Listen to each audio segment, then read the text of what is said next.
Hello friends, welcome to Vivid Chemi YouTube channel. This is Vidyashri. In this video, I am going to discuss the important points that you need to remember from electricity chapter of class 10. First of all, you need to know what is electric current. So electric current is represented by capital letter I. So current is the rate of flow of charges. Current is rate of flow of charges. Writing it mathematically, I can write I is equal to charge divided by time. So charge can be represented by either capital letter Q or small letter q. So Q by T. I is equal to Q by T is the mathematical expression. This you need to remember. So unit of charge is coulomb, represented by capital C, and time is second. So unit of current is coulomb per second, or we tell it as ampere. The SI unit of current is amperes, denoted by capital letter A. So how you can define 1 ampere of current? It is 1 coulomb divided by 1 second. So 1 ampere of current is nothing but 1 coulomb of charge when flows in 1 second. We call it as 1 ampere. Amperes is the SI unit of current. We have smaller unit of current, milliampere as well as microampere. So 1 milliamperes is nothing but it is 10 raised to minus 3 amps, and 1 microamps is 10 raised to minus 6 amperes. So this is important. When any numerical is given and current is mentioned in terms of milliamperes or microamperes, you need to convert it into amperes.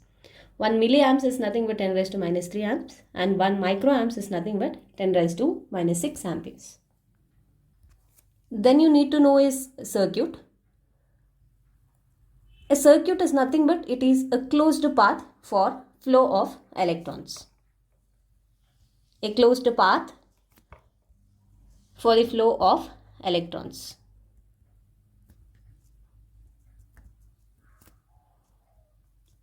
A simple circuit I can represent like this, where conducting wires is connected to a battery, then it is connected to a switch, and here we have a bulb, and it is connected to ammeter. So this is the simple circuit consisting of battery, switch, ammeter and a bulb. So here the electron flows from negative terminal of the battery to the positive terminal. So this is the direction of flow of electrons. So electron flow is from negative to the positive terminal of the battery. And it is very important to know that the direction of conventional current is always flowing opposite to the flow of electron. So therefore, the direction of flow of current is from positive terminal to the negative terminal. So this is very important. Direction of conventional current is always opposite to the flow of electron. In order to measure what is the current that is flowing in a circuit, we use a device that is called ammeter. Ammeter is the device or instrument which measures magnitude of electric current flowing in a circuit. In order to measure electric current flowing through a circuit, we have to connect ammeter in the series. The next thing you need to know is potential difference. Potential difference is the work done in carrying 1 coulomb of charge from one point to the other point in a circuit. So that is what is the potential difference. It is represented by capital letter V. So we have potential difference.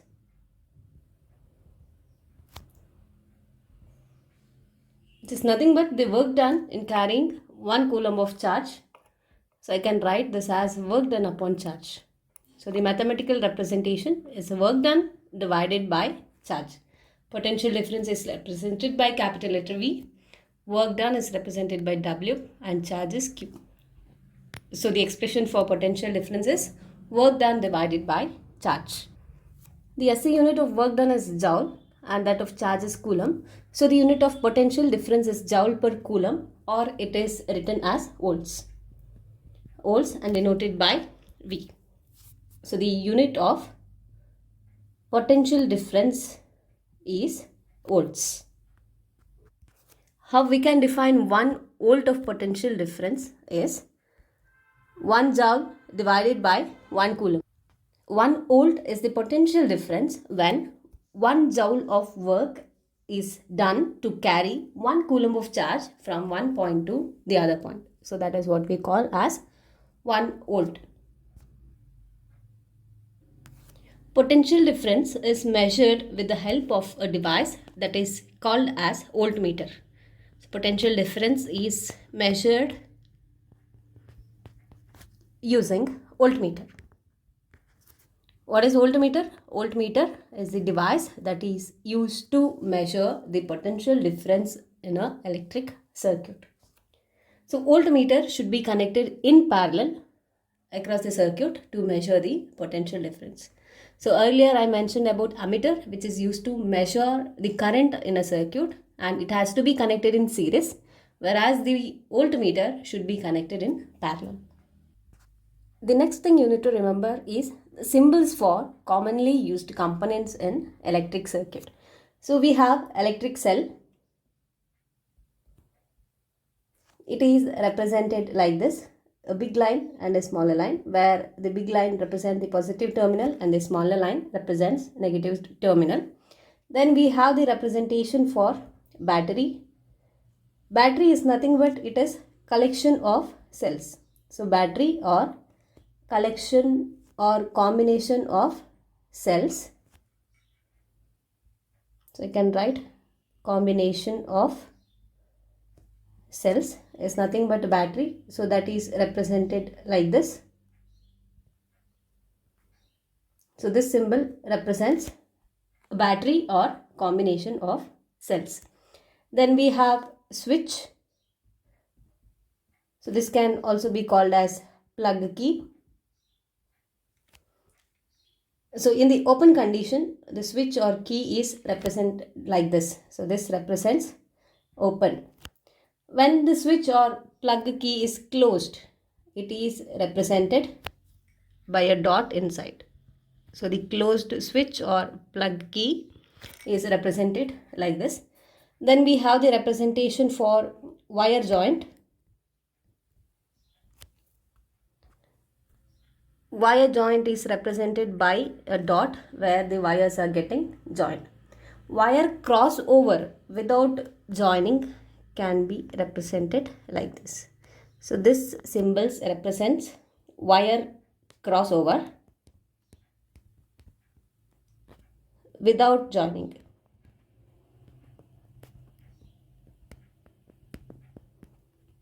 Then we have the symbol for electric bulb.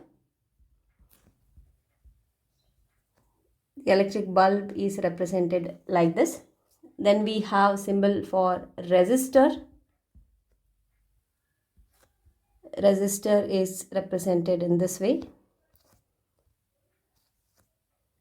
Then we have variable resistance, which can also be called as rheostat. So symbol for rheostat or variable resistance. So the same symbol for resistance is drawn with an arrow mark crossing it. Either this symbol you can use, or symbol can also be represented like this. So this is the symbol. So this represents variation of resistance, variable resistance or rheostat. Then we have ammeter, which is the device that is used to measure electric current in a circuit.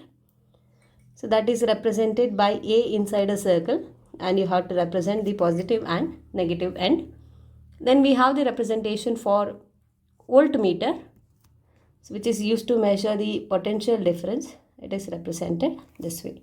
So these are the most commonly used symbols for the components of electric circuit in the circuit diagrams. So these things you have to remember. Next very important concept is Ohm's law. Ohm's law gives the relationship between potential difference as well as current flowing in a circuit. It states that the potential difference which is represented by capital letter V, across the ends of a metallic wire is directly proportional to the current in the circuit. So removing this proportional symbol, I can introduce a constant R, and the expression can be written as V is equal to R into I, where this constant of proportionality is named as resistance. So as we know, V is potential difference, I is current.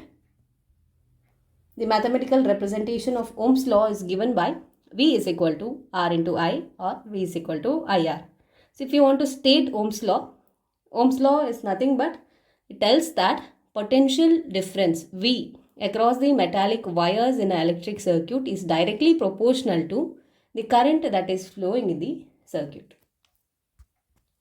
This resistance R is nothing but its property of the material to resist the flow of current. Resistance is nothing but it is resistance, or I can tell it is the opposition offered to the flow of current.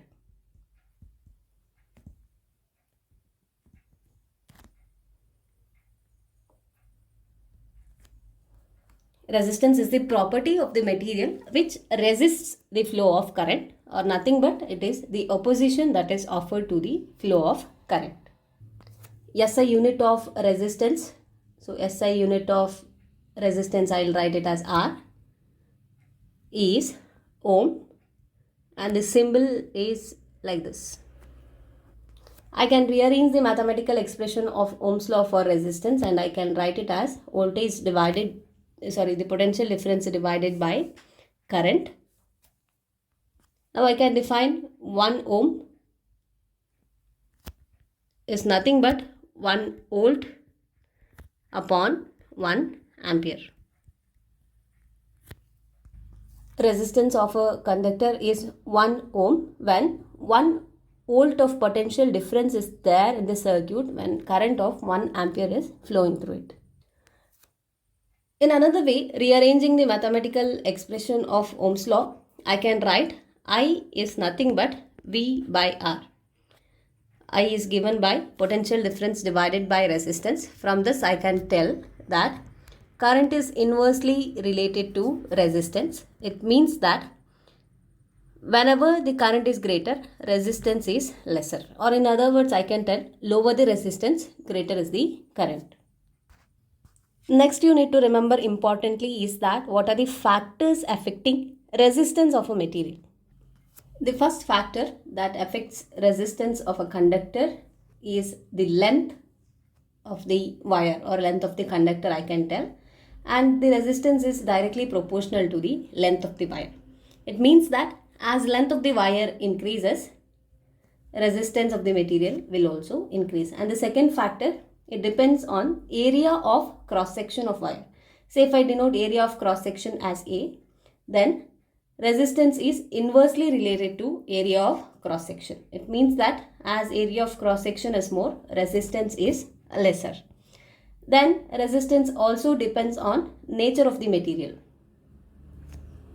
It means that if the material is a conductor, then resistance is lesser. If the material is insulator, then resistance will be greater. And the fourth factor on which resistance depends is temperature.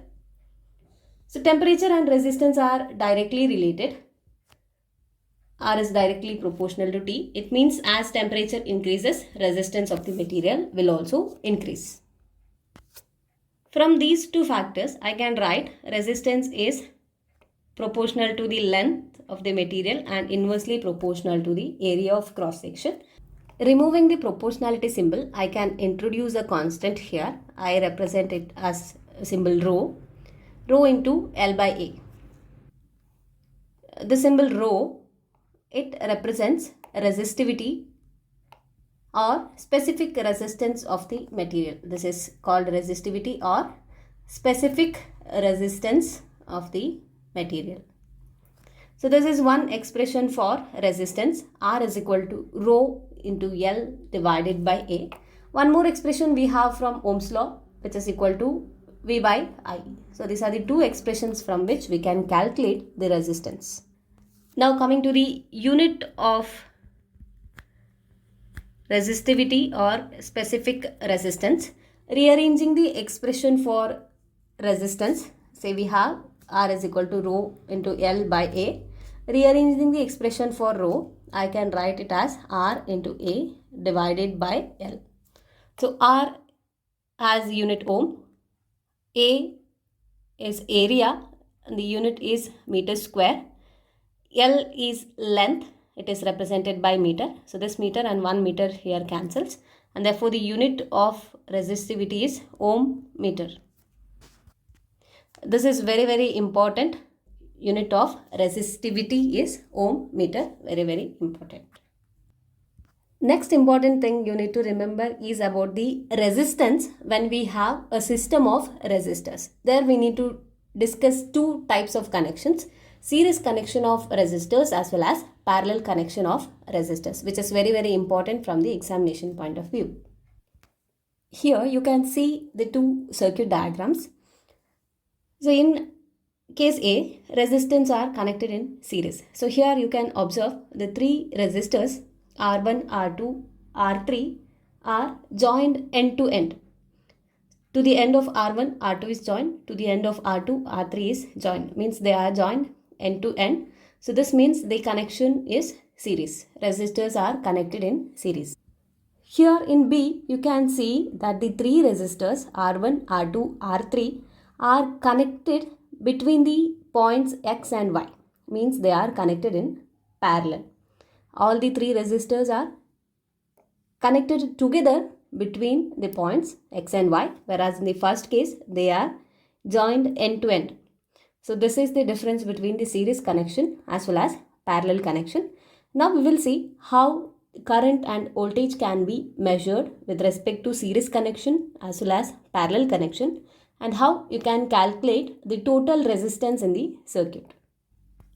In case of series connection of resistors, current remains constant in the circuit.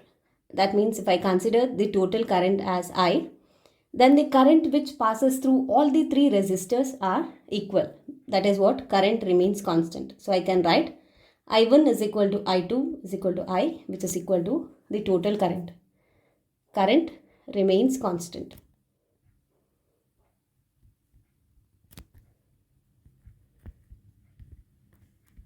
Voltage is getting distributed.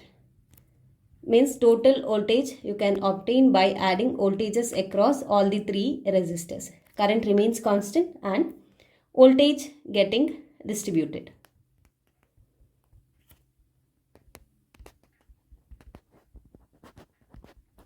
In case of connection with parallel resistors, here voltage remains constant.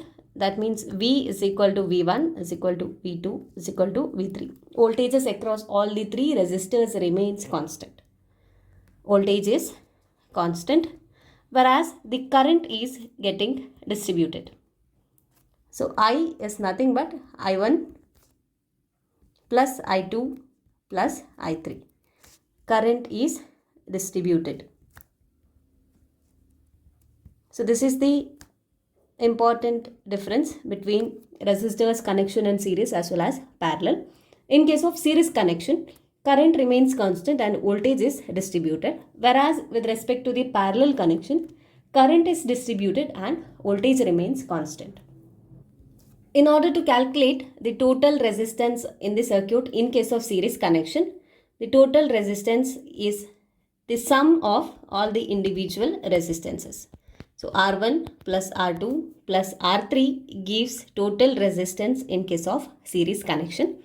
So here the total resistance is always greater than the individual resistances. Coming to the total resistance in case of parallel connection, it is represented as Rp. So we have 1 by Rp is equal to 1 by R1 plus 1 by R2 plus 1 by R3. So this is how you calculate the total resistance in case of series and parallel connection. So with respect to the total resistance in case of parallel connection, the total resistance is always less than that of the individual resistances. This point is very important to remember, that in case of series connection, total resistance is always greater than the individual resistance. And with respect to parallel connection, total resistance is always less than that of the individual resistance. So this formula is important. Total resistance in case of series connection is sum of all the resistances, whereas the total resistance in case of parallel connection, it is given by 1 by Rp is equal to 1 by R1 plus 1 by R2 plus 1 by R3. Numericals based on the combination of resistors can be asked with respect to the examination. So all these points that we have discussed here is important. Current remains constant in case of series connection. Voltage is getting distributed with respect to series connection. With respect to the parallel connection, current is getting distributed and voltage is constant. And the expressions to calculate total resistance with respect to series connection as well as parallel connection, and in which case you get the total resistance lesser than individual resistance, and in which case you get total resistance more than that of individual resistances. Next important things to remember is the formulas related to heating effect of electric current. Now we will discuss all the formulas related to heating effect of electric current. We know that heat is produced when electric current is passed for long duration of time. It is due to that loss of energy of electrons which are moving. So that energy which is lost is in the form of heat. And this heat which is liberated or given out, that is directly proportional to the resistance of the device, and also it is proportional to the time, and it is proportional to the current that is flowing through the circuit. So heat that is produced is directly proportional to resistance, time as well as current. So the expression for heat produced is given as I square RT. So this is one expression for heat that is produced because of electric current that is flowing. And this heating effect we call it as Joule's heating. And this particular formula is for Joule's heating. Similarly, the other expressions for heat that is liberated is given by H is equal to V into Q, where V is the potential difference and Q is the work done. So let me write it here. I is current, R is resistance, T is time, V is potential difference, Q is work done. Now we know from Ohm's law, I can write V as IR, and by the definition of current, we know current is nothing but rate of flow of charge. I can be written as Q by T. So this I can rearrange to write Q as IT. So substituting that, I can write IR into IT is nothing but I square RT. So this is how we get the formula H is equal to I square RT. Now this I can be replaced from Ohm's law as V by R. I can be written as V by R. Substituting that into the formula of heat, I can write H is equal to V square divided by R square into RT. So this simplifies to give V square divided by R into T. So this is the other way of calculating or representing heat. H is equal to V square divided by R into T. Also we know V by R is nothing but I. Again I can substitute it as I. So V by R can be written as I.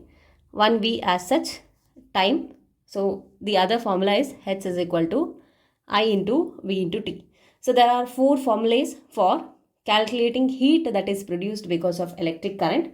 All these are important. First is H is equal to I square RT, and we have H is equal to V into Q, and we have H is equal to V square divided by R into T. H is equal to V into I into T. So there are four ways by which we can calculate the heat produced because of electric current. All these formulas are very, very important.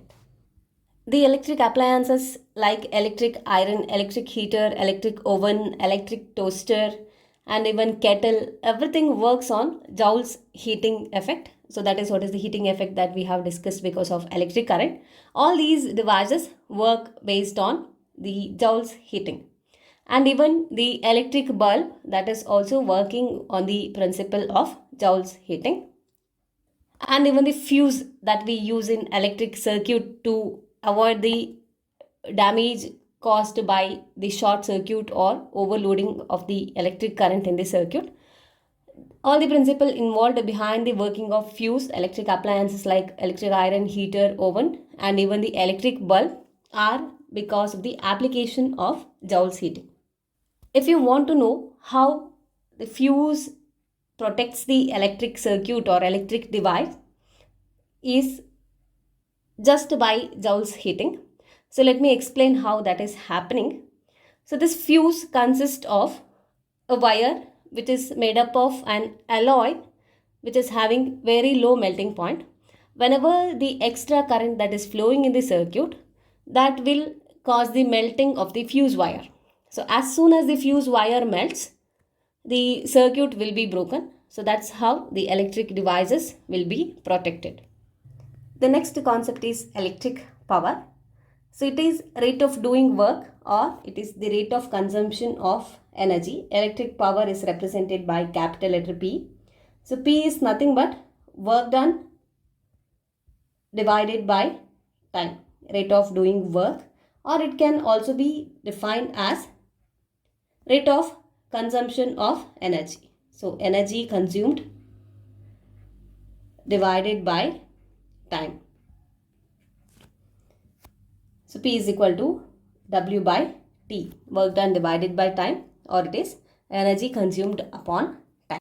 And we know potential difference V can be written as work done in moving a charge, right?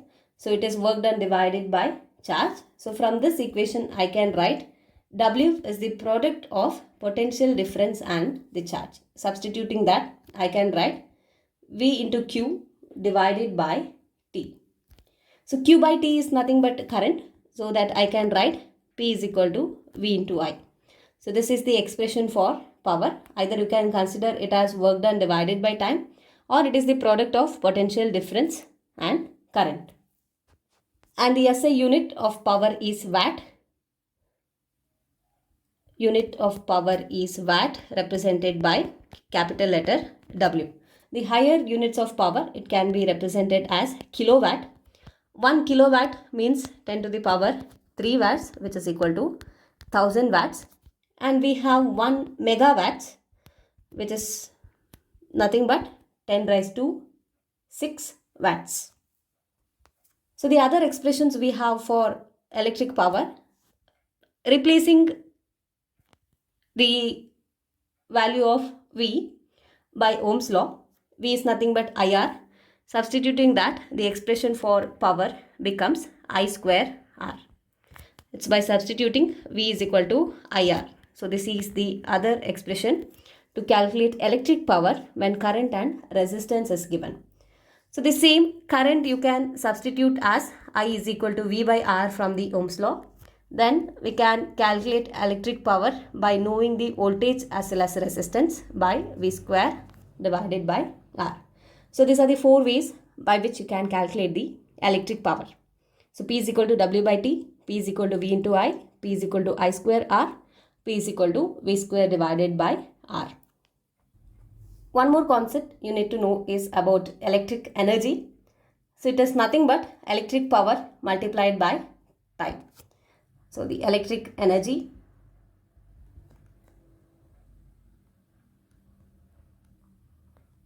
which is represented by capital letter E, it is nothing but electric power multiplied by time. Electric energy is the product of electric power and time.